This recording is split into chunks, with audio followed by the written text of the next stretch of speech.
One of the things that really shocked me, I mean, I just blew me away. I mean, it takes a lot to blow me away, but this article that David Collins put in the paper this morning about Fort Trumbull and the idea that we're going to put in a bill, a bill was introduced that would make Fort Trumbull a separate tax division within New London.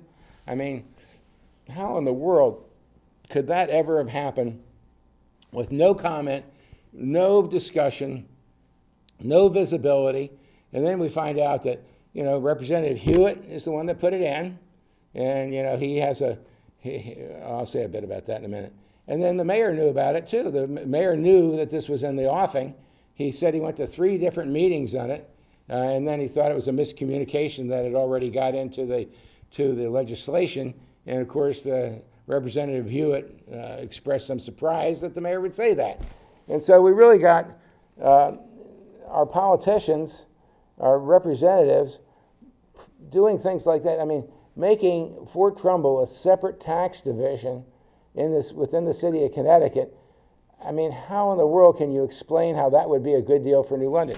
Now, if it really was a good deal for New London, then I don't know why Representative Hewitt and Mayor Passero aren't out,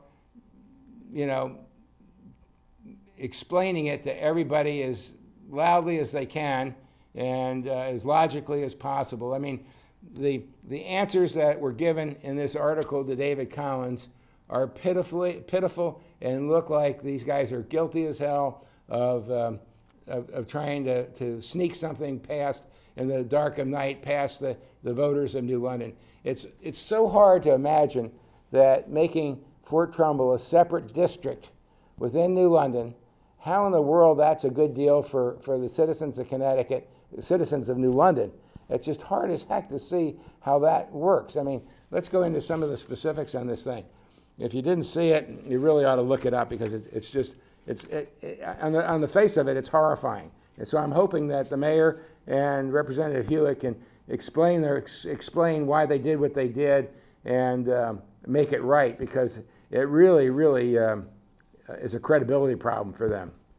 And what Collins starts off saying, it's hard to say, this is how he starts the article, it's hard to say exactly where the shock value of Representative Ernest Hewitt's proposed new legislation for New London's Fort Trumbull begins. It could be with the fact that the proposal, which would create a new taxing and bonding authority within the city, was slipped secretly into another bill practically in the middle of the night. The story of the proposed Hewitt law hit a shocking new high for me when the lawmaker admitted, as I asked him about the bill, that the language of the proposal came directly from lobbyist Jay Levin. Then, most shocking of all, I guess, Hewitt admitted, as I asked him about the bill, that he doesn't really understand it. Now, I mean, that's just an indictment with, on steroids. First, he told me the intent of the new taxing authority is to encourage new development. When I asked how that would work, he said he didn't know. He said, that's a good question. Honestly, you could not make this up if you tried. The lobbyist who laid the groundwork for an eminent domain battle that went all the way to the Supreme Court now proposes a strange new taxing district for that still empty neighborhood, and a lawmaker who doesn't understand it tries to slip it into law. It doesn't pass the sniff test. Representative Andre Bumgardner of Groton, a Republican who also represents New London, told me Tuesday as he prepared for the public hearing on the bill. It screams cronyism. New London Mayor Passero said he had participated in 3 planning meetings about the proposal, including the one he hosted Tuesday morning at City Hall. That's yesterday. Mayor said he didn't learn until Monday that the measure actually became part of a raised bill in the legislature. He first said the filing of the bill was a mistake, then corrected himself and said it was a result of a miscommunications. Hewitt was surprised when I told him the mayor told me he did not learn until Monday about the proposal becoming legislation. The elaborate plan for 90 acres of Fort Trumbull would create a district with leaders elected by property owners.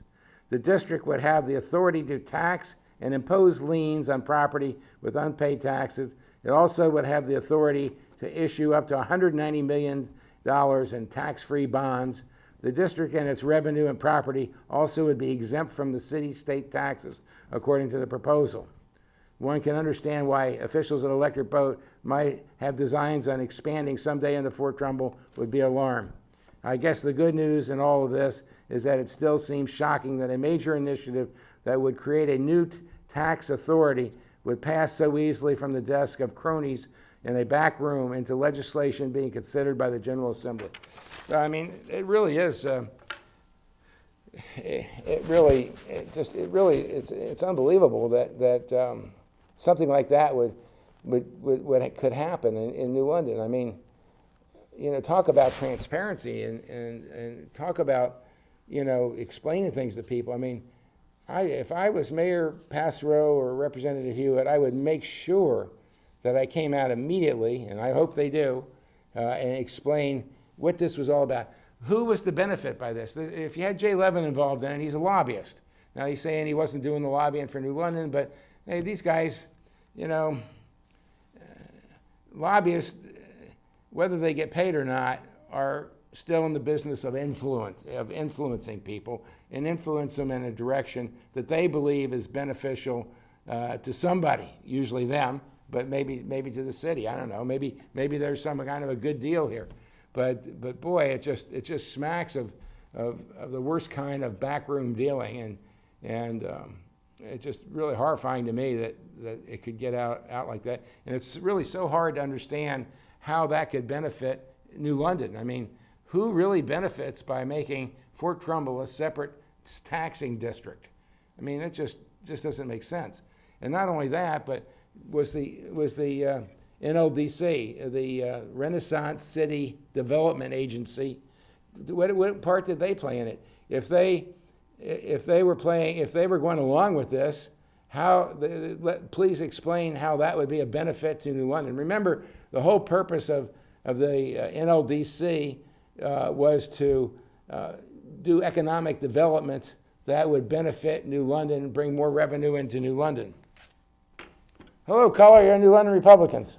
Hi. Good evening. I'm glad you're talking about the taxing district in New London. Yes. I live in East Lyme, but let me tell you a couple quick things. We were involved, many of us, several years ago in trying to stop a taxing district. And if my memory serves me right, Jay Levin had something to do with it behind the scenes.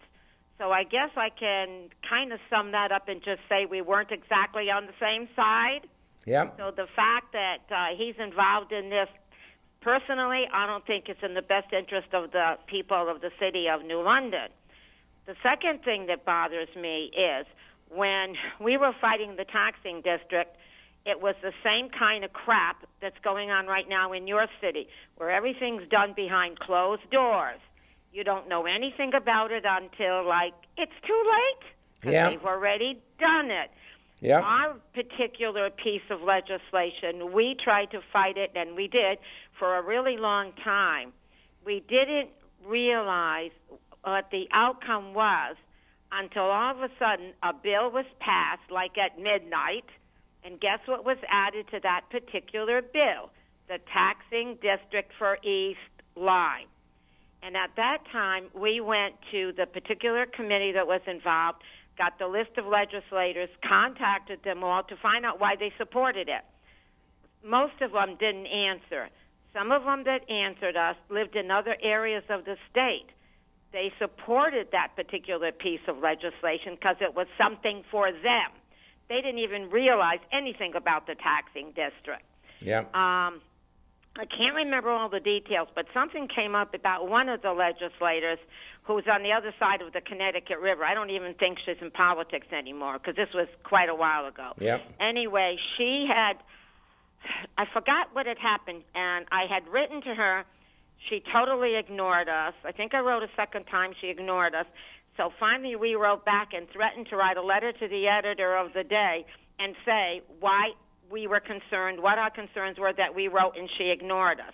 Well, she did eventually answer us, sent us some information that we had never seen before that had to do with our first selectman in East Lyme. And it was a copy of a letter that we didn't even know existed. And it was something that was done by the first selectman and our board. And when we got the copy, we made it very public. We went, public everywhere, to the newspapers. We went to our meetings at the town hall, and we made it very public. Eventually, what happened is the other party in the next election decided to use that letter, which of course they could. It was a public document. Once it was released to the party that runs the town, which is our Board of Selectmen, it's a public document. Anyway, the first selectman at that time, who was instrumental in working behind the scenes, which I'm really surprised at Passero. I know I thought more of him than that, quite honestly. And anyway, he got kicked out of office, and the person running against him got elected.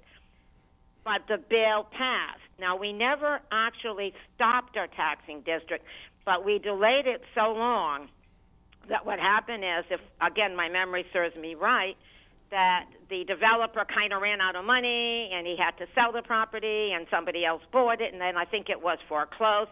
Well, eventually, the town of East Lyme bought it in its open space. We don't have our taxing district. Yeah. From what I read in the paper, what they're proposing for the city is quite different than what we were facing.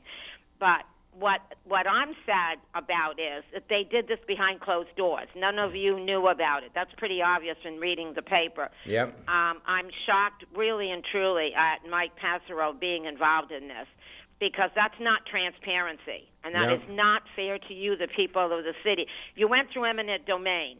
That should have been enough for all of you. You shouldn't be going through this.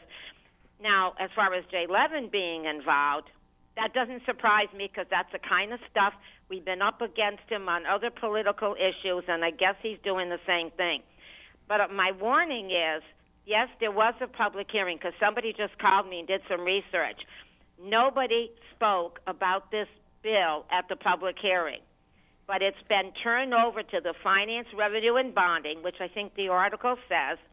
Yep. If you want to, I have a bill number for you.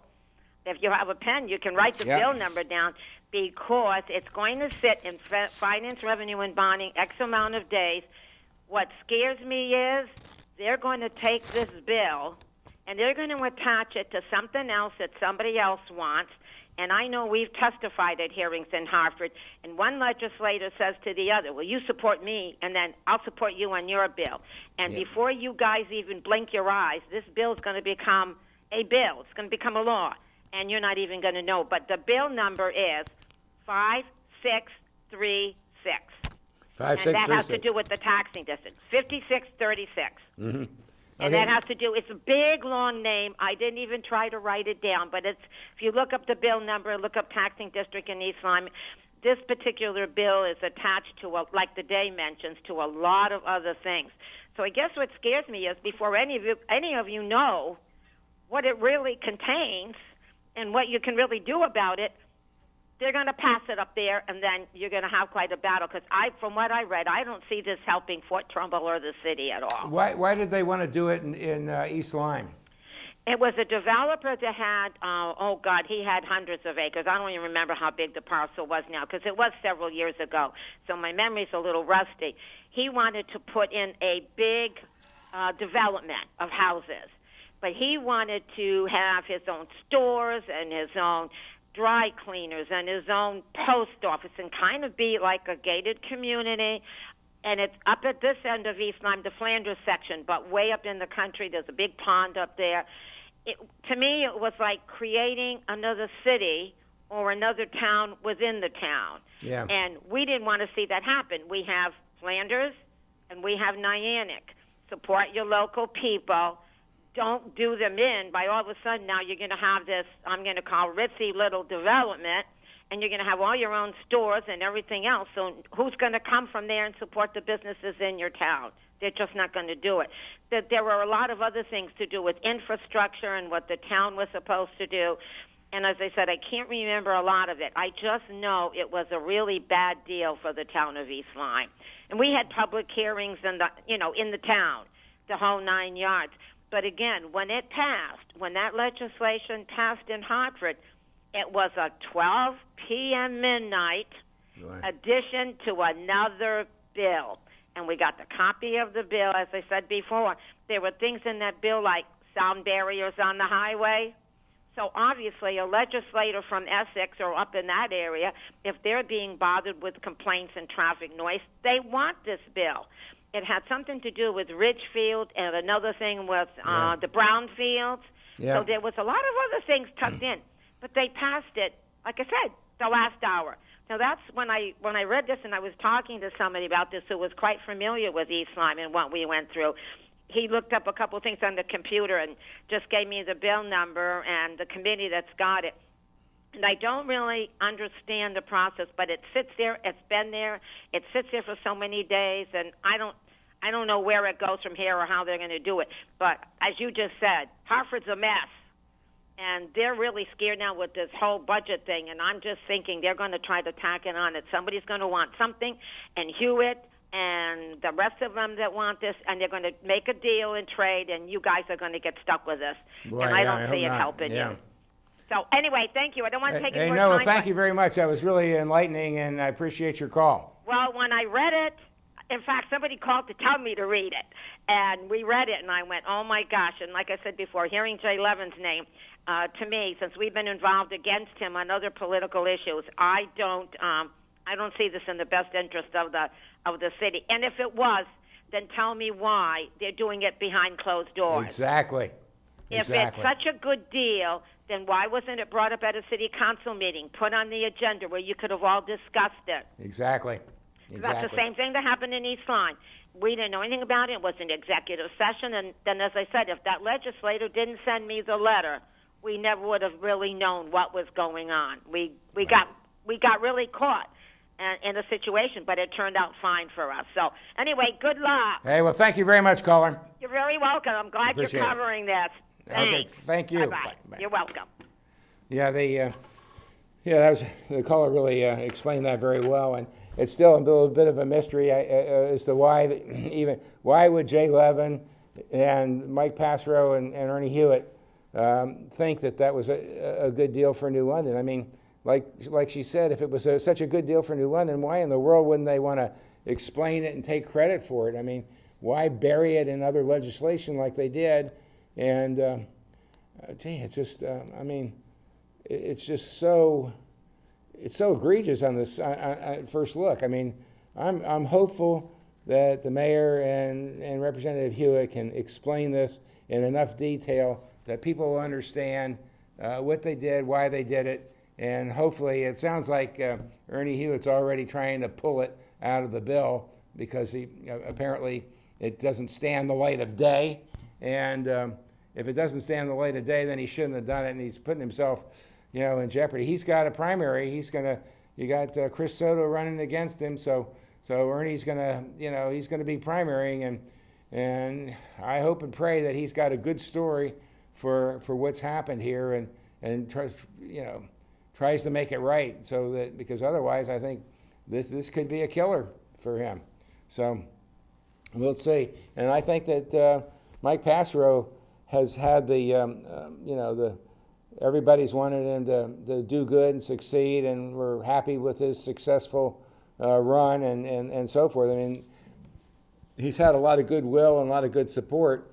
Something like this could really, change things around. So I think he needs to come out immediately and put try to explain this without lying. And I don't think he would lie, but the trouble with politicians is they always put a spin on things. So I hope we can get a no spin answers to what really happened here.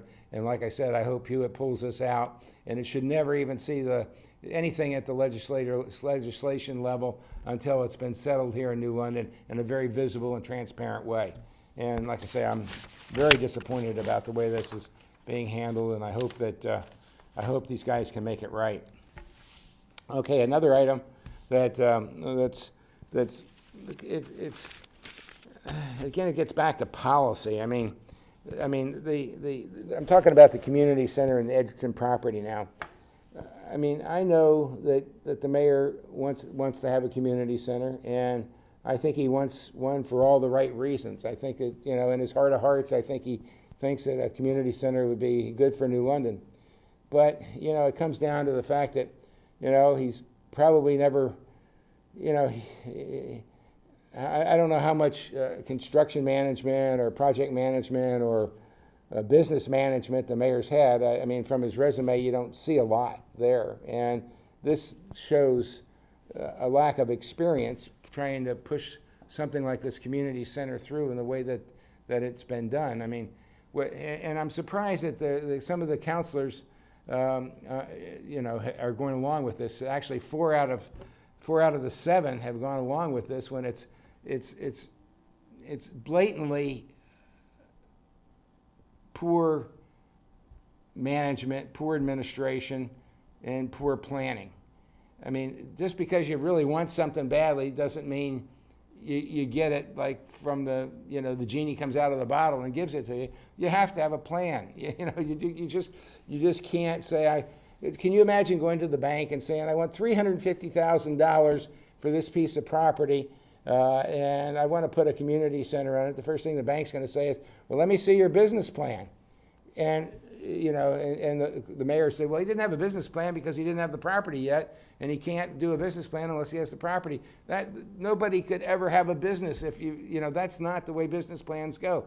If you want a business, in this case the community center, you have to put together your plan. You have to show that it's a viable, you got your act together and you got a viable situation. You know who your partners are going to be, and all these things are worked out to at least enough of a degree that people can see your plan and make judgments about whether it's worthy or not, and then act, on it.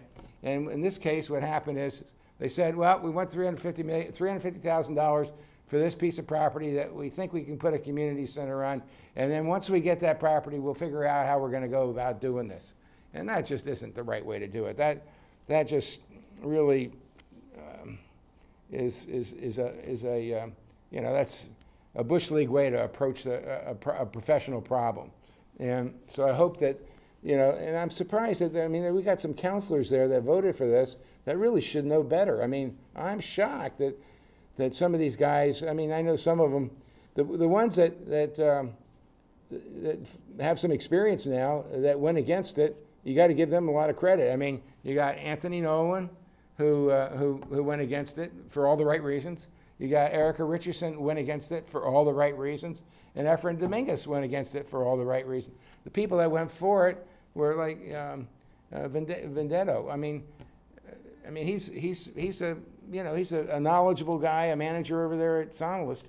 I think what happens is the mayor sits there and talks to these guys, tries to convince them that, hey, let me go ahead with this, and we can let us try to make this work. And people, because of their relationships, go along with some of these things because the reasons they gave for going along with it were pathetic. One of them said that she didn't want to vote for it because she didn't want to be guilty of having a stowage thing next to the field, their veterans field. Another one said that people that come to New London want to see what's there for them, and that this would be a good calling card for people to buy property in New London. Really? You aren't even going to have it. Unless you have a decent business plan, you're never going to have the thing. It's not going to happen anyway.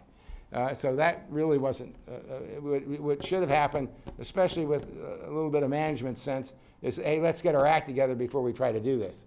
And then you had, another one wanted,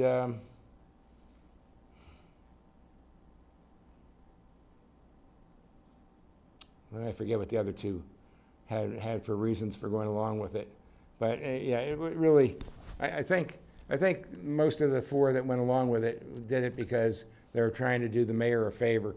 But that really isn't the right answer. You don't do the mayor a favor by letting him fail.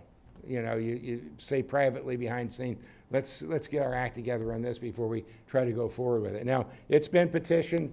It looks like it's a successful petition. So it probably won't happen anyway. And that's probably a good thing. They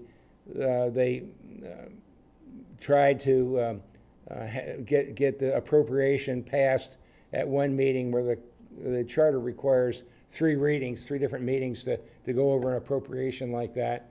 And if you have if the council votes 5-2, then they can go forward with just the one meeting.